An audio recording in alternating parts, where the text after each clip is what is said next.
Hello gamers, welcome to our gaming group's very first YouTube battle report. This game will be featuring a 2,500 point battle between Vampire Counts and Ogre Kingdoms. Now the first thing you guys might notice is our list might be a bit different than you would normally see, but that's due to the fact that we're gearing up our armies for a Swedish composition tournament at the end of March.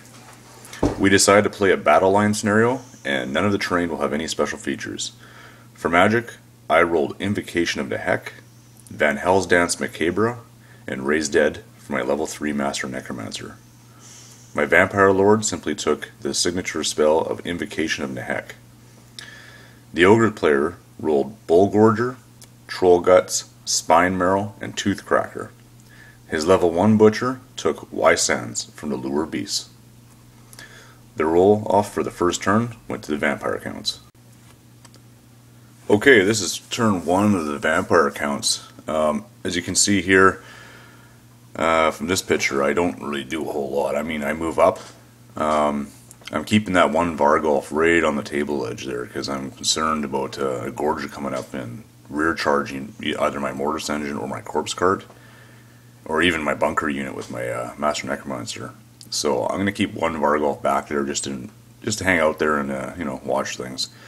The rest of the army is just going to move up straight forwards, and you'll see that in the next shot here for the Ogre player's turn. Everything just marches up. On to turn 1 of the Ogre Kingdoms, and you can see from this picture they move up too. They're just going to come and engage me, and it looks like it's going to be almost a battle for through the hot gates here. No magic to really speak of. He casts a couple of buff spells on his units, but by the time we get into combat, he'll already have another round of magic to cast more spells onto him, so it was pretty uneventful. Shooting saw the Thunder Tusk shoot at Stone Thrower at my Direwolves, and it kind of scattered a bit and hit Horrors, Horrors and Direwolves, but no wounds, just rolled poorly to wound. And his Thunder Tusk shot his Bolt Thrower, but it failed to hit the Mortis Engine. And on to Vampire Counts turn 2. Okay, turn 2 for the Vampire Counts, and I try a long bomb charge with my Wraith Hero out of his zombie unit at the Thunder Tusk, and I fail, so he only moves up, I think it was 4 inches. My Direwolves move into redirecting positions. I don't know how this is going to play out here. I don't really like what I'm seeing happening so far in the movement phase. I think he's going to have the advantage here. The Vargolf on the left flank there, he moves into the side, the flank there of the Iron Guts coming down the left side. I don't know if he's going to actually fall for that and try and turn and face and charge him on the Ogre player's turn, or he might just ignore them and just bypass them and try to come rushing down into my Cryptors there. So we'll see how that unfolds. Magic was just pitiful. I had 7 power dice against his 7 dispel dice, and he just dispelled everything. So I got nothing off. And shooting, well, nothing's in range for me, even with my Mortis Engine. So on to Ogre Kingdom's turn 2. Ogre Kingdom's turn 2, and you can see from the pictures here, you're going to have the right Ogre Bulls by the rock there. They charge the Direwolves in front of them, and these Nobblers right here, they managed to squeak through that little gap between the 2 Ogre Bull units, and they got into the flank of Direwolves. So I wasn't quite expecting that. I thought they might not make it through there, but I guess they just squeaked through, so nothing I can do about that. For Magic, they got on the right Ogre Bull unit there, they had Spine Marrow and Wysan's Wild Form, and he attempted a Bull Gorger onto his Nobblers, but I dispelled that. In the shooting phase, the Thunder Tusk shoots his Stone Thrower, but it scatters off.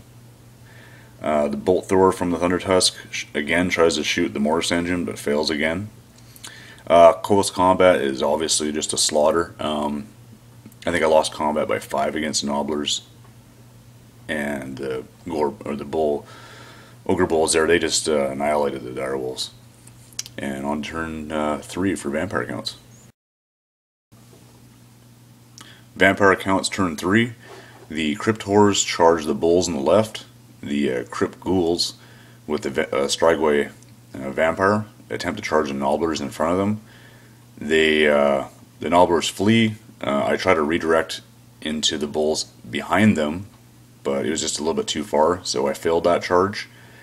In Magic, I only managed to get a Curse of Years off. Everything else is dispelled, and I killed 4 bulls in the left bull unit that the Crypt Horrors charged. As for the rest of the army, everything just kind of moved up again. In close combat, didn't go quite as well as I thought it was going to. My Crypt Horrors ended up losing that battle by 2. So now we're right into the thick of things, and we're jockeying for positions. Ogre Kingdoms turn 3. The Slaughter Masters unit is going to help out the other bull unit, and they're going to charge the front of those Crypt Horrors. We looked at it, it's a front charge. The Thunder Tusk on the bottom of the screen there, he tried to do a march move and he failed his leadership check, so he can't try and sidestep the Wraith, so I think he's going to be in big trouble for a while. The Iron Guts move around the rock. In Magic, the right bulls got Bull Gorger and Weissen's Wild Form on them, so they're beefed up pretty good. And he did not spell a Curse of Years, so another 4 wounds goes onto that same unit. In close combat, the combined force of both Bull Gorger's units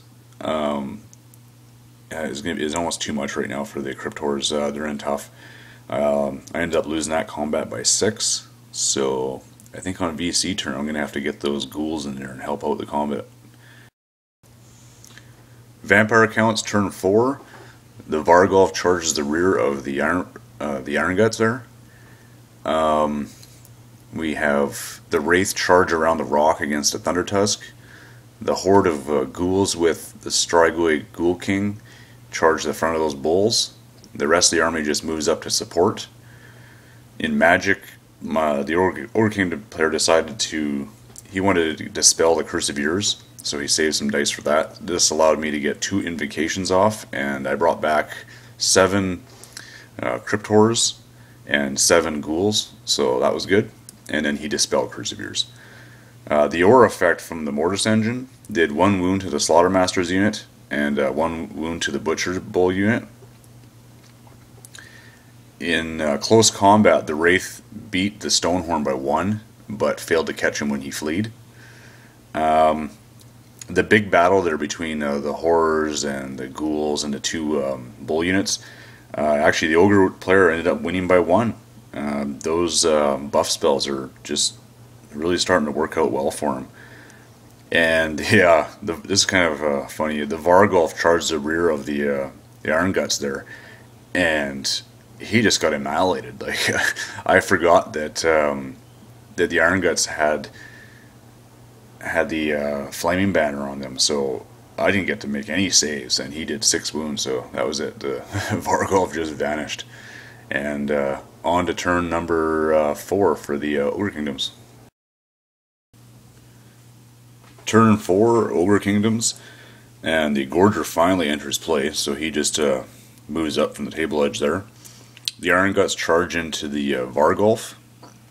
The Stonehorn manages to rally and just turns and faces the Wraith again. And the Nobblers actually ran off the board. In Magic, this is a huge phase for him and disastrous at the same time. He irresistibly cast Weissen's Wild Form, and he irresistibly casts Troll Guts on the big power. So all his units now have a regeneration save, which is going to suck for me. But his miscasts were just brutal. He kept on rolling the miscasts between 10 and 12. So he actually only has 1 level 1 spellcaster now. Everything else doesn't. His level 4 is gone, basically. He's on the board, but he's just a fighter now. The Thunder Tusk, he shot his Stone Thrower and didn't do any wounds. He shot his Bolt Thrower at the Mortis engine, but missed again. He just cannot hit that thing for the life of him. In close combat, the Iron Guts with their flaming attacks, they just, again, they nuked yet another Vargolf, and just kicking myself for even having anything to do with that unit, but oh well. And they overran into the skeleton unit. The big super combat in the middle of the board there, with all those buffs happening, I'm just struggling to get any wounds through. So the Ogre player, he ended up winning combat by 8. So you'll see my numbers are starting to dwindle here, and I'm in big trouble. And on to turn 5 for the VC.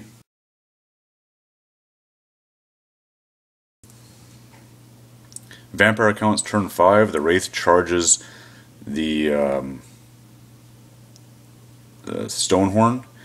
Zombies pull off the huge charge onto the Gorger. In Magic, I got 1 invocation off. I brought back 4 ghouls and 2 horrors, and I was able to get off a Staff of Damnation with my Master Necromancer. He moved up in between the Corpse Cart and the Mortis Engine, so that activated the Corpse Cart. So now all my units have +1 attack, and they have always a strike first ability. The aura effect for the Mortis Engine actually kicked some ass this turn. It did 2 wounds to the Gorger, it did 5 wounds to the Iron Guts, and 1 wound to the Thunder Tusk, but no wounds to any of the Bulls. In close combat, I just cannot get through all these buffs from last phase, so I lose combat by 3 again, so I'm starting to hurt here pretty bad. I'm not sure if I'll be able to survive this. And the Wraith does 1 wound to the Thunder Tusk, or sorry, the Stonehorn, and he makes his break check, so he does not run. And the zombie unit with the 2 White Kings in there, one of them died right away because the Gorger attacked him, and then the other one stepped up and chopped him to bits, so no more Gorger. On to turn number 5 for the Ogre Kingdoms.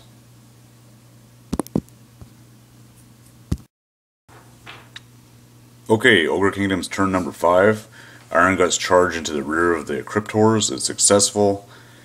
In Magic, he tried to get a Toothcracker off. It failed. That's his only spell now. In the shooting phase, the Thunder Tusk shot his Stone Thrower at the lone Necromancer, or the Master Necromancer, and luckily I was within 3 inches of an infantry unit, so I was able to get a 4+ Lookout Sir roll, and I passed that. He fired his Bolt Thrower again at the Mortis Engine and failed again. He's just having bad luck there. In close combat, yeah, the Cryptors were completely just annihilated by the Iron Guts because, well, one, they they have their flaming attack, so I don't get any saves, and they're strength 6, so I just got my ass kicked. The Wraith and the Stonehorn, that was a tie. So I'm doing what a Wraith's supposed to do, just tie him up and hope for the best. As long as I'm not wounding, we're tying. And on to turn number 6 for the Vampire counts. Okay, last turn for the Vampire counts, and the zombies charge into the Iron Guts. The Mortis Engine decides to help out, and he charges into the Bulls there, where the Strigoi Ghoul King is fighting with his last Crypt Ghoul there. The Corpse Cart just kind of moves sideways a bit, and the Master Necromancer moves around a bit too, just to kind of... They're trying to get out of the way of that one Bull unit that's free now to charge both of them, right? In Magic, I was able to bring up 7 zombies, and I placed them in an angle right in front of that Bull unit that's free to move around. So that will effectively block them for a turn and keep the Corpse Cart and the Master Necromancer safe. The Mortis Engine put 6 wounds onto the Iron Guts, 2 wounds onto the Bulls, 2 wounds onto the other Bulls.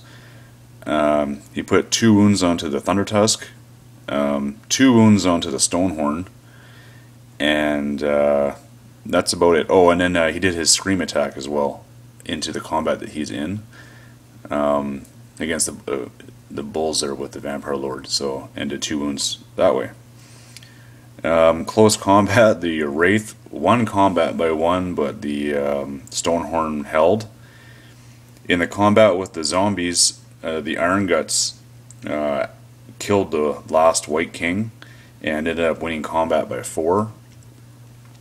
In the combat with the Strightaway Ghoul King and the Mortis engine, the Mortis engine actually performed really well, and we ended up winning that combat by about 5 or 6. They ran, and the Vampire Lord ran them down, so they're dead. And that caused a panic check into the Stonehorn. And that is on to turn number 6 for the Ogre Kingdoms. Final turn for Ogre Kingdoms, turn 6 here. The Bulls charge the unit of raised zombies. No other charges. Magic, nothing. In close combat, the Wraith and the Stonehorn are just locked, and the Wraith cannot do any wounds, and the friggin' thing just will not break. So that's a tie there. The Bulls wipe out the raised zombies.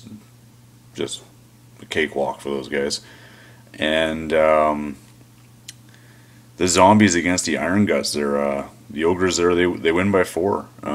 But we're still locked in combat. Undead, they don't break, so they're just stuck there for a while. And that basically is the game. I think it was a good game overall.